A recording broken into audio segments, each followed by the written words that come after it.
The 2019 election season brought big changes to state voter registration systems amid ongoing cybersecurity concerns surrounding the threat of election interference. The Washington Secretary of State's office has been front and center in the national debate about the best way to protect the integrity of networks. But some of the changes also brought new complications, and this election is seen as a crucial test of the system before things really heat up in 2020. Secretary Wyman, thank you for the opportunity. Let's talk about what's new with Washington's voter systems, for starters. For starters, our biggest improvement has been a new system called VoteWA, and this is an integrated system with our 39 county partners who are doing the day-to-day operations of elections, and we have the voter registration database. So we have this integrated system that we now have near real-time communication with the counties, and it's helping us do things like same-day registration and automatic voter registration across the state in a way we couldn't have with our old systems. I know that election security has been top of mind for years with your office. We've talked about this before.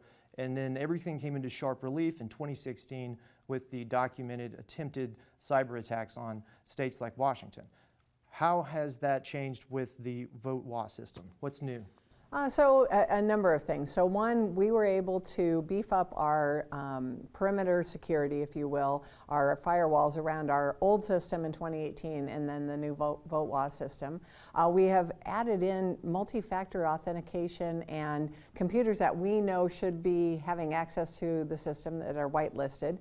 So all of the people that are in the counties working on the system are known to us and have a whole secondary level of security that they have to get into the system and operate it. So from my understanding, this allows county election officers in every county to essentially see voter registration information in real time. Mm-hmm. Is that accurate? That is accurate. And it's really critical for the same-day registration law in particular, because on election day, people can go into their county election office up until 8 o'clock election night and register and get a ballot and have it counted. And so what our job is to make sure that even if a voter is issued more than one ballot, only one gets counted. And the connectivity of the counties is critical to that end. So if someone moves from Seattle to Tacoma, but still works in Seattle and waits until the last minute on election day, they could drive down from Seattle to an election office in Tacoma and say, I need a ballot, I've moved, and they would cancel the original ballot? That's correct. And you know, I think a good analogy is when you go to a hotel and they give you one of those keys to get into your room, and if you lose it, they'll give you a new key. Your original key doesn't work anymore. That's kind of what we're doing with ballots now. So we now have the capability, even if you've been issued more than one ballot, we can cancel that previous ballot and have the new one be the live one that's actually counted. And we can ensure that voters only have one ballot counted in an election. It seems counterintuitive, though, if you've got all of the information centralized. When computer cybersecurity experts that we've interviewed have said no system is really unbreakable if there's enough resources and enough know-how, a determined hacker or team of hackers, nation-state hackers, which we know have targeted our voter registration system before, or at least our election systems, that they could get into it. So is it concerning that all the information is even more centralized? No, I actually have a higher confidence level today than I did 4 years ago, and that's for multiple reasons. The first one is we've partnered with our counties in a way we never did before in building this system. We now have a security operations center that's staffed in my office, but we're supporting the counties. And that's particularly important for our smaller and medium-sized counties who just don't have that level of resource available to them. We're giving them training and giving them information that they didn't have before. We also have a lot of partnerships with federal agencies like Department of Homeland Security, the FBI, our own National Guard, who are helping us test and really fortify our system in a way we couldn't do with 39 separate systems that the counties had varying levels of support to be able to function and continue using those systems. Plus, it was old technology. The systems that we were operating on even 2 years ago, some of them were 15 years old. I mean, how many people have the same cell phone they had 15 years ago? Very few. So we have been able to up our game in terms of our detection and prevention efforts. And then, you know, if something happens, we have a response plan that every single county now has dialed in so we can recover from an event and make sure that we're resilient. I know there were some hiccups during the rollout in the spring. It was reported that in King County, 73 people received 2 ballots because of slightly different spellings of their names. My understanding is there were formatting issues on overseas and military ballots and missing apartment numbers on voter addresses. Has that been ironed out? Well, you know, we brought up a very complex system in about a year. And this combined 39 separate systems and 2 statewide systems into one.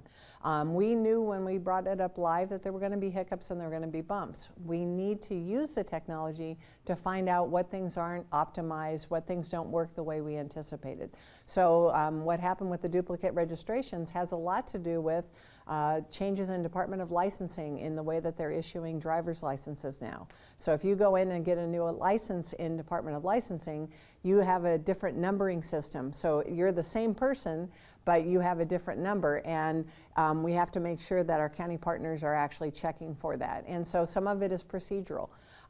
You get a new car and you change manufacturers, you know, the windshield wiper might be on the other side of the steering column. You're going to have to drive the car differently to make it work, and it doesn't mean the system itself, the car itself, doesn't work. And that's what we're finding with VoteWA is counties are having to retool their operations. They're changing the way that they do things, and so a lot of this is working through the communication of retraining people on how to use the system. But we're getting there, and I think that 2019 has been a great opportunity to really get the system fine-tuned for 2020. Now, in 2016, let's go back, there were attempted intrusions into Washington's election information systems, and the IP addresses or the suspected actors were Russian, or at least that's the idea. Have there been subsequent attacks? I mean, do you detect foreign actors trying to infiltrate our networks today? We detect that every single day, and it's not just foreign actors. We have domestic actors who are trying to get into our systems and compromise them.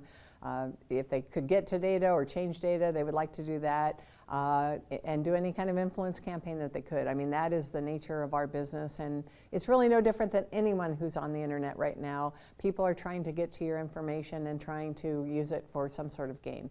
So that's what we spend a lot of time doing, is making sure that we are trying to prevent that intrusion and find it if they are getting in, and make sure that our systems can withstand it. So what is important, a good example is how we handle ballots. All of our systems that count ballots, tabulation systems, are not connected to the internet. They're air-gapped. So what that means to the average voter is there's no way for someone, you know, in Iowa, let alone Russia, get into our tabulation system and change your vote. I am 100% confident that we didn't have any votes changed in 2016 because of the way our system is structured.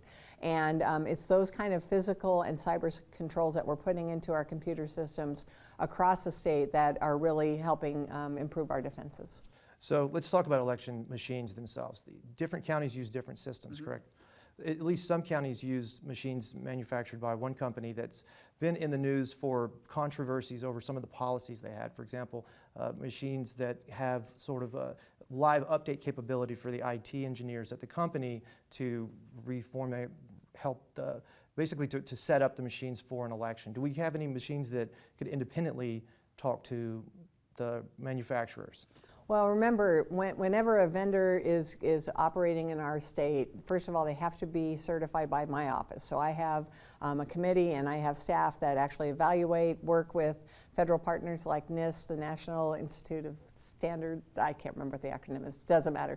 They are the standard setting body for technology, and we work within those guidelines, both federal and state, and they have to comply with our state laws. And so the company that you're referencing, the capabilities and the things that were brought out in other states, those are not, they're not used in our state, and the versions of the systems that are running in our state don't operate that way. As I was saying, our tabulation systems are not connected to the internet by design, and we are actually always working on even the physical security of those servers and those machines, making sure that data ports are locked and sealed and that you're not having somebody come in and put a flash drive in them. Plus, just physical security of who has access to those machines. The counties are protecting that, and they limit the access. So you may have 5 5 people in the county that can even get into the room where those servers are stored and those machines operate, and you have key card access so that you have a record and a log of who had access. So we have a lot of layers of security, not only cyber but physical, to where if we thought something happened or believed that something was off, we could go back and check and audit and make sure that everything is accurate and go back to the paper ballots that voters voted on.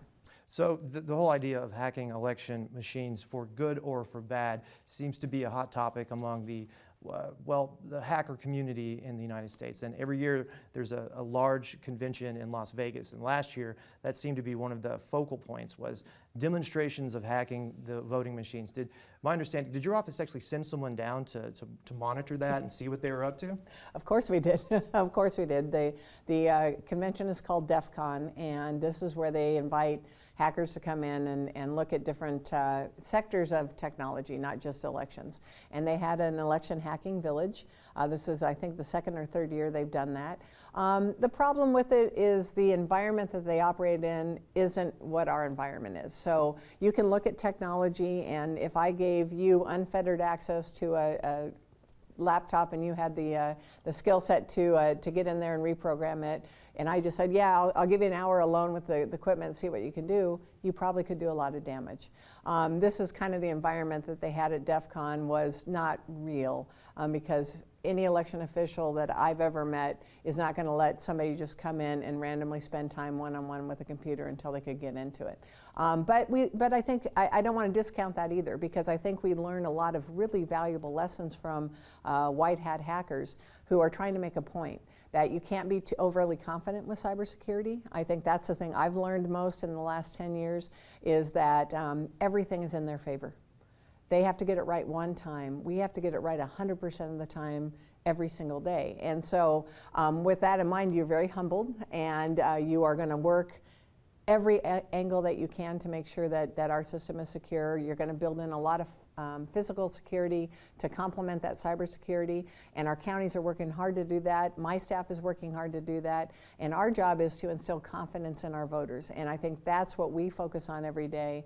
And the things that happened at DEF CON, while they were entertaining and got a lot of play in a lot of magazines related to hacking, at the end of the day, we're going to continue to stay ahead of the hackers as much as we can, and we will deal with it. If they are successful in getting into a system, then we have a response plan, a continuity of operations plan in place. We will activate it, and then we'll go after them and prosecute them. So we're going to work hard to make sure your ballot and your voter registration information is secured and is protected.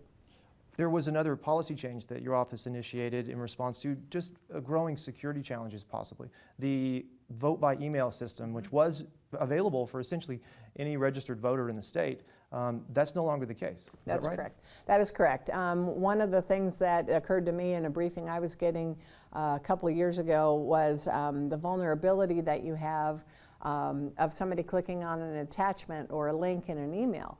And we've been teaching all of our county partners and all of my staff, don't click on an email attachment, don't click on a link, because you can get malware, you can get a cyber attack that way.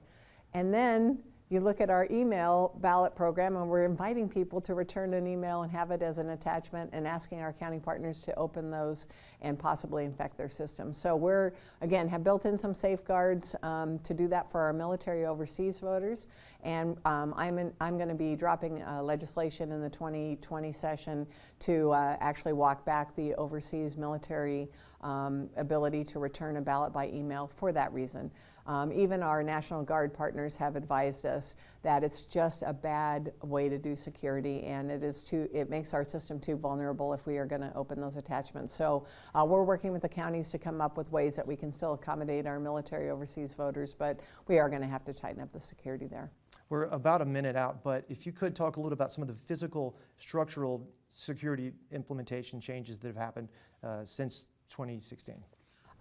Probably the biggest one is getting the counties to really shore up their own internal security, having a continuity of operations plan in place, looking at how they have access to their server rooms. What is the access to their actual physical plant that they process ballots at?